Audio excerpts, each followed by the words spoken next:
अस्सलाम वालेकुम। आज हम बनाने लगे हैं चिप्स, जिसके लिए यहाँ पर मैंने आलू को अच्छे तरीके से छील लिया है और इसको वॉश भी कर लिया है। अब मैं इसको आपको बारीक बारीक काटना सिखाऊंगी कि पहले काटना कैसे और उसके बाद फ्राई कैसे करना है। ये देखें, मैंने आलू लिया है। इसको पहले तो मैंने इस तरह से काट लेना है।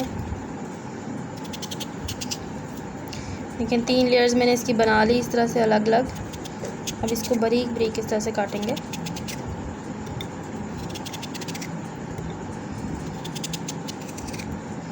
अब इसी तरह से मैंने सारे आलू काट लेने हैं। देखें कितने कमाल के हमारे चिप्स यहाँ पर कट हो चुके हैं। यहाँ मैंने चिप्स को बहुत अच्छे तरीके से धो लिया है। यहाँ पर मैंने आधा चम्मच नमक लिया है, आप ज़्यादा भी ले सकते हैं। अच्छे तरीके से नमक आपने मिक्स करना है चिप्स पर। मैंने अच्छे तरीके से यहाँ पर गर्म कर लिया है। अब पकते हुए ऑयल में हम चिप्स शामिल करेंगे। कुछ लोग चिप्स डालने के बाद बहुत ज़्यादा चम्मच चलाते हैं, तो आपने अभी 5 मिनट तक चम्मच नहीं चलाना। ये जैसे पड़े हैं वैसे ही रहें, बस आप लेवल कर सकते हो चिप्स को।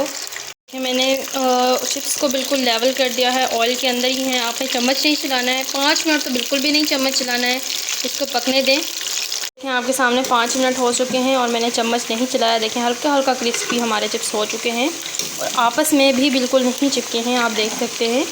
इसको अब 2 से 3 मिनट हल्का सा चम्मच चलाना है। आपने बहुत ज़्यादा नहीं कि आपके चिप्स टूट जाएं।